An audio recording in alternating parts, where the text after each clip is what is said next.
Welcome. My name is Natasha Sherman, and I am your host. The Sandy Hook Elementary School shooting took place December 14, 2012, in Newtown, Connecticut, when 20-year-old Adam Lanza fatally shot 20 children and 6 adult staff members. Prior to leaving for the school, he shot and killed his mother in their Newtown home, and when the first responders arrived, he shot and killed himself. My guest today is Scarlett Lewis, and she is the mother of 6-year-old Jessie Lewis, who was shot and killed that day. Most of us could understand if Scarlett spent the rest of her life consumed by grief and anger. As a matter of fact, I first told her I was almost afraid to talk to her because I wasn't sure I even wanted to touch the fringe of that kind of pain.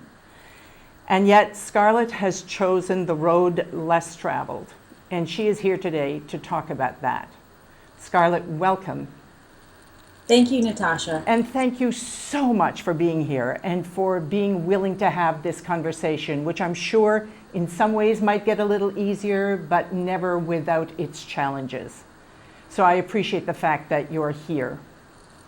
So let's start with what happened that day and then what came out of that in terms of the Jessie Lewis Choose Love.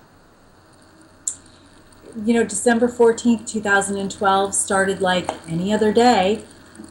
We were running around. I'm a single mom. I have 2 boys. At the time, Jessie, who was 6, and my older son, JT, who was 12.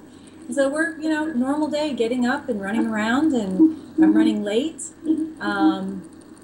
Jessie's father is going to pick him up for school. JT had already left on the bus.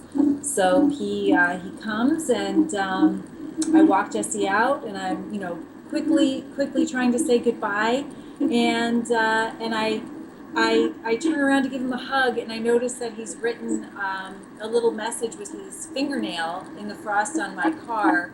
"I love you," on the side of my car, and he made little hearts in the windows, and so I just knew that was one of life's moments, and so I ran into the house. I said, "You just wait right here, don't go anywhere."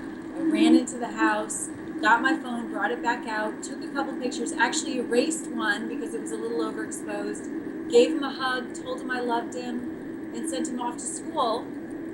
I myself went to work, which is about 45 minutes away, and about an hour after I got there, I got people started coming up to my desk and telling me that there had been a shooting in Sandy Hook. I'm so sorry to interrupt you. Okay. So off he went to school, and then you went to work, and then you heard this news. I heard that there had been a shooting at a school in Sandy Hook, and I was, concerned, but certainly not panicked. I just think that we all think nothing can ever happen to our children. They're in school, and school is supposed to be a safe haven. They are where they're supposed to be, and we are where we're supposed to be. And so people kept coming up and saying, it's definitely at a school, and I started to get a little bit more concerned. I was on the phone with his father. His father had also driven an hour away and was driving back. And I thought, you know what? I should just probably go. I mean, we had set it up that Jessie's dad would be picking him up because we had heard that all the children were evacuated. And so I was okay with him picking him up. But I thought, you know what? Maybe I should go. And he might want to see me too. It might have been something scary. I was thinking on the ride there, because I was having friends call me and give me updates and we heard that there was a teacher that was shot in the foot, and I thought, oh well, a jealous boyfriend maybe. Right. Got there and had to park a half a mile away. There were helicopters overhead. There were already all the first responders there. Tons of people, as you can imagine, an elementary school being evacuated to a firehouse that was about a quarter of a mile down the road. And so lots of kids milling around and worried and anxious parents and happy reunions. And of course, I'm looking for Jessie. sure that I'm going to see his head. I can't find him. It starts to thin out. I'm running up to official-looking people saying, I haven't found my son yet. His name's Jesse Lewis. Have you seen him? Somebody said, oh, I think he ran next door. There's a little yellow house next door. I think he ran there. I went over, knocked on the door. Someone answered and said, I think that he was here, but he left. And he went over to the daycare center. There's a daycare center on the other side. I'm running over there. Meanwhile, I'm texting with his dad, and I'm saying, maybe, I don't know, maybe check the hospitals. He said, I've tried to call, I can't get through. I'm like, well, maybe go. I mean, I just have no idea. We can't find him. He's nowhere to be found. And meanwhile, somebody's telling me, well, go put your name on a list in the back room if you can't find your son. So I went to the back room, and I'm putting my son's name on a list of a whole long list of people that are missing. And of course, I mean, it never enters your mind that these people are gone. They're telling us, well, they're sweeping the schools. They're probably hiding in the bathroom or in the woods. And I'm thinking, well, of course, because Jesse's so, he's so spunky and brave. I'm sure that he probably led a contingent of kids out into the woods and they're hiding. I mean, that's what I was thinking. Meanwhile, there was supposedly 2 shooters on the loose, and they they were searching nearby homes. It was just like total chaos. Yes. And so the day wore on, and there were a huge group of us, obviously, all the family members of these kids and educators that were missing. And you just don't think, it just never entered my head until maybe, I don't know, several hours later that, when the police started asking me about identifying marks on Jesse. Did I remember what he was wearing? Oh. And it just kind of, the world knew before we knew what had happened. And there was a lot of anger around that, but I thought it was kind of a blessing because I kind of started coming to the realization on my own, which was, just devastating that, my son might not be coming back. Yeah.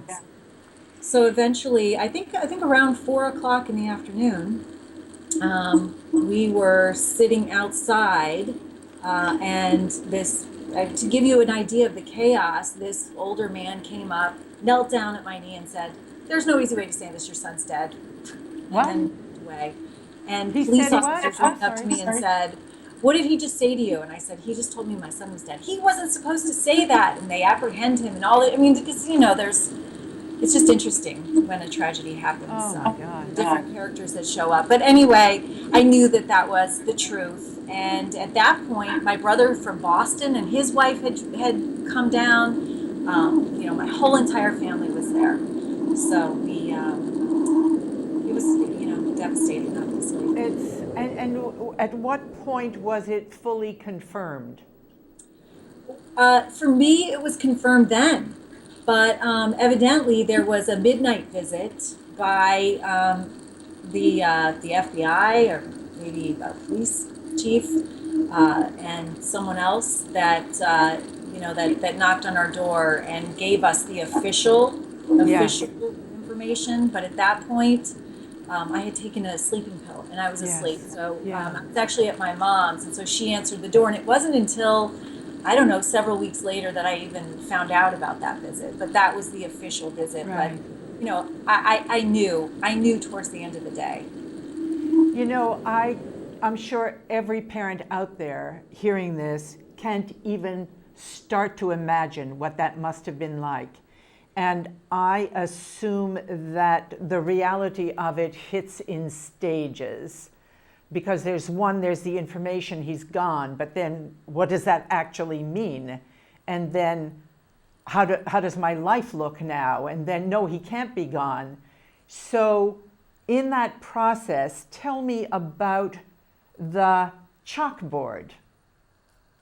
Yeah, well, it is a lengthy process because your human mind can't calculate immediately gone forever. Yeah. It's it took me a while to come to those terms, and obviously acceptance of that. But I went back to my mom's house. She lives across town. And of course, thought I could never return to my little farmhouse where I had raised my two boys, where Jesse's exuberance, he's just total high energy, and he was loud and always laughing, and that sound of a 6-year-old, Yes. the happy life filled our house. I could not imagine ever going back there without that, and how the quietness. But the following week, I did have to go back to get his clothes for the funeral, because of course somebody could have picked those out for me, but I wanted to be the one to do that. So I went back to the farmhouse, just surrounded by family and friends, and picked out his clothes in his room. And it was on my way back that I saw our chalkboard in the kitchen, and noticed that he had written 3 words on the chalkboard: nurturing, healing, love. And I was absolutely floored, because I just knew that was not in Jesse's vernacular, and obviously not 3 words that a first grader would put together. I knew instantly that he had a spiritual awareness, that he wasn't going to be on earth for much longer, and I knew that he meant that as a message of comfort for me, for his brother, for his family. But I also knew that it had greater significance. I knew that this was a message that was meant to be shared with the world. And so it was almost like I downloaded all this information. I felt a lot of comfort from it. And of course, it would take a while for me to figure out how I was going to honor Jesse. I knew that I had to be a part of the solution. I knew that I had to live my life in service within the first couple of weeks. I knew that I couldn't go back to any part of my old life. I had been happy in my old life, but my life was changing, and it was going to have to change 100%. And I knew I would have to dedicate my life to serving others. And how would I do that? And I remember sitting around with my family discussing what are the issues, how can we be of service, how can we be part of the solution, and we kind of agreed that what's the most important thing in your life, more important than food and water and anything else. It's love. It's to love and be loved. And Jesse's message, we dissected it, and we broke apart the meaning of each word, knowing that it was a prophetic message. And we realized that nurturing means loving kindness and gratitude. Healing literally means forgiveness, and love is compassion in action. And when you practice those 3 character values in that order, you are choosing love. And of course, that day, the day that Jesse died, he's known as a hero because he was instrumental in saving 9 of his classmates' lives right before he died. The gunman came into his room and continued his killing spree, murdering Jesse's beloved teacher, who was standing just behind him, and his gun ran out of bullets. And so during the short delay, Jesse chose to yell to his friends to run, and they said it's because he told them to run that they ran to safety, and then Jesse was killed, and the rest of the kids that were left in the room. So I incorporated that courage, that example of courage, obviously that Jesse had, but that we all have within us, into the message. So we created the Jessie Lewis Choose Love Foundation, and recognizing that nurturing, and it's to spread nurturing, healing love, recognizing that nurturing, healing love is the formula for choosing love. Wow. I'm going to stop you here for a second, because I want to also, we're going to show a picture of the message, but it was written in the writing of a 6-year-old phonetically, so this is not something some adult came in and put in, that message, without that message, it's hard to imagine where you would have gone with that grief. And So I just wanted to ask you, so, clearly grief doesn't just disappear, or anger doesn't just disappear because you saw this message. So what's really incredible is, like, first the whole dissecting it and looking at it and saying, like, what does that mean and what do we do with this? But what did you do with the grief and the anger that came wafting back in? How did you get to the point where you actually could forgive the shooter? Well, I continue to grieve, just so you know. I think, I will probably grieve the loss of Jesse for the rest of my life. I grieve every day. I cry every day. I miss him terribly. But as far as anger goes, I really had this sense very early on that I was able to have compassion for the shooter. I know that sounds crazy, but I just instinctively knew that he had slipped through the cracks. I knew that someone that had done something so heinous must have been in a tremendous amount of pain themselves. And I thought, he must be a boy that slipped through the cracks. And I did come to find out later on that he absolutely did. That if you look at his timeline, that he cried out for help many times, and in the way that a child does. They don't raise their hand in class and say, I'm having malicious thoughts, I need to see a psychiatrist. They act out. And there were red flags throughout Adam Lanza's life. For instance, when he was in 5th grade and he attended Sandy Hook Elementary, he wrote a book called The Book of Granny. He had it bound and he was bringing it to the elementary school to sell.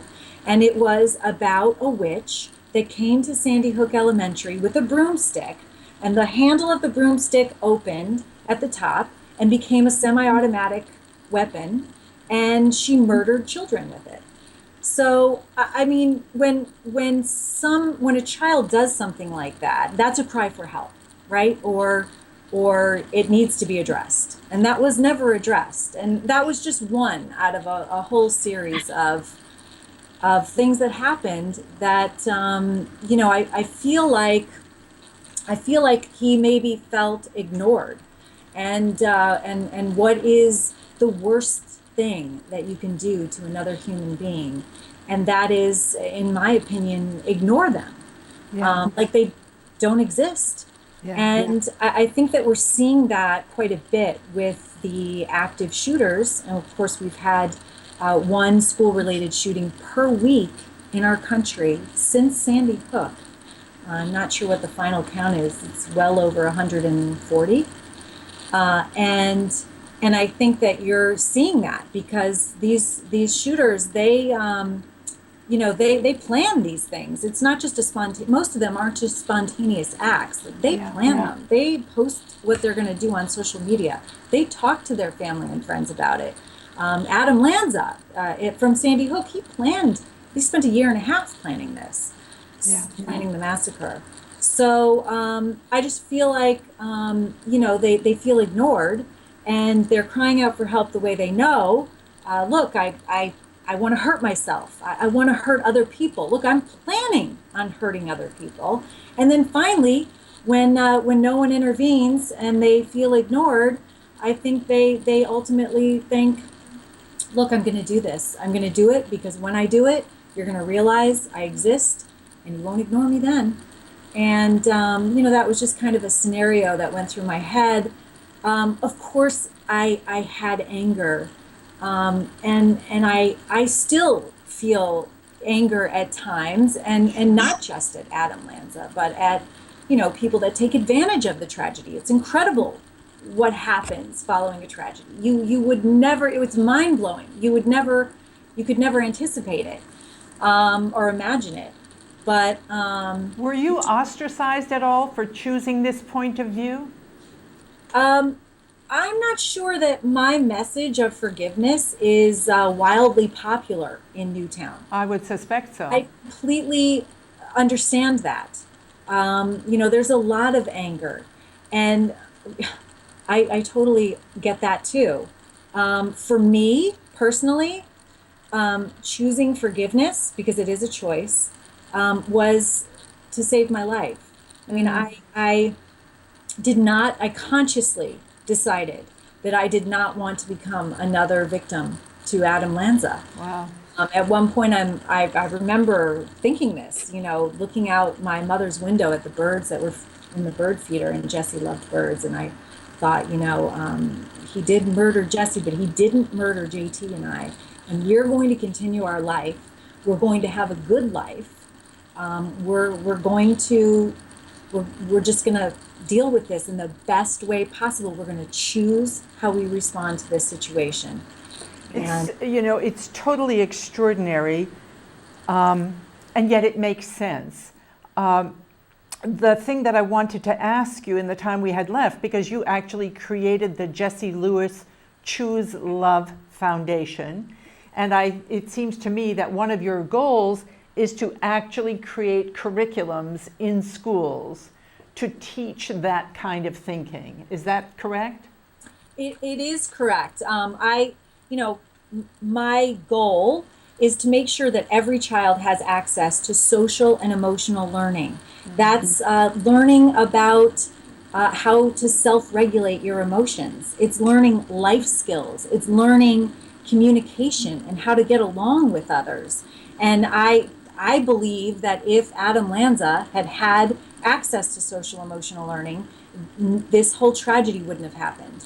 And I believe that is, beyond gun control, beyond all the other issues, everything's helpful. But I believe the core foundation issue is that kids need to learn to choose love, and it is a choice. Yeah, and that's a biggie.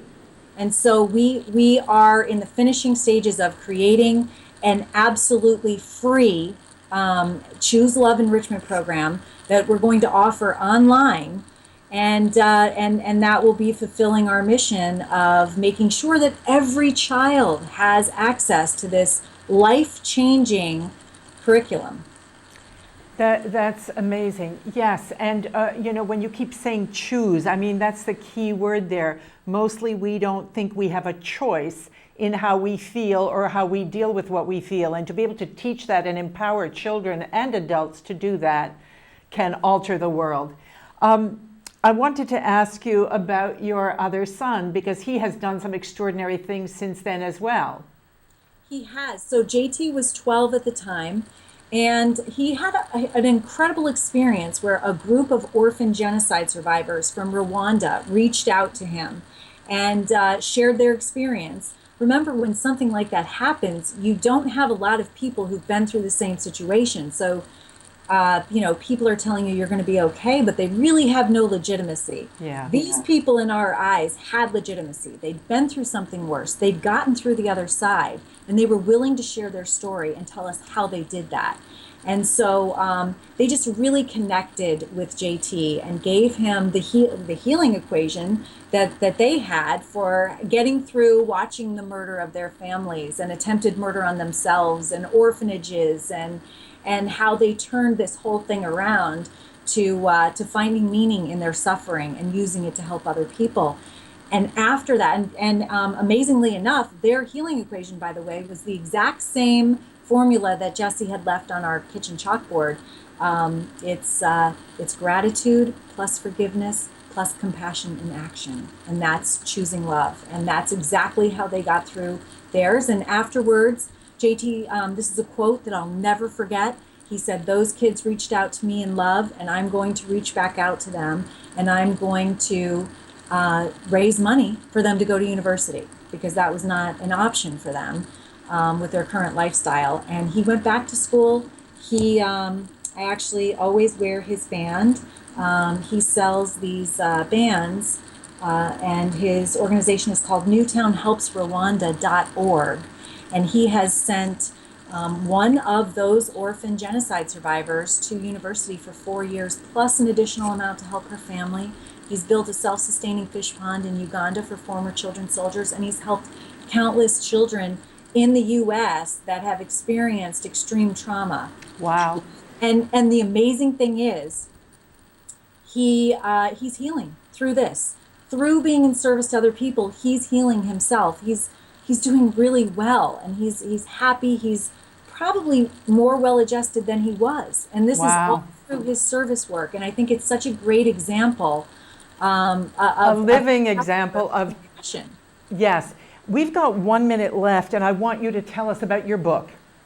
Oh, thank you. So I wrote a book. I knew that my mission in life would be to spread Jesse's message of nurturing, healing love.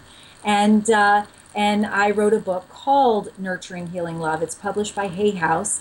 And it's about my journey of forgiveness and hope for the first 6 months.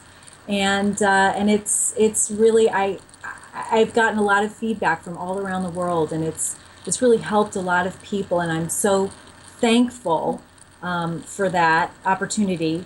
And I did want to say something about choice. If I could boil my whole experience down to one word, it would be choice, because we can choose how we respond in every situation. We can't always, obviously, choose what happens to us, but we can always choose how we respond. That's a great Viktor Frankl quote. And it's really true. So that means that we can choose to be grateful in any situation, really, and we can choose to forgive, and you can use me as perspective, and we can choose to find, if we have the courage to sit with our suffering and not fear it, we can find meaning in our suffering, and we can use it to help other people. And that's really the only way that I know how to live life now happily. Scarlett, thank you so much. I invite people to check out your website, check out the book. We can all benefit from the message, whether we've experienced something like this and so dramatically tragic or not. So I so appreciate what you're doing. And and I think that you and your son are making a huge difference. And of course, Jesse is the source. So thank you so much for being here. Thank you, Natasha. My name is Natasha Sherman. Thank you for joining us.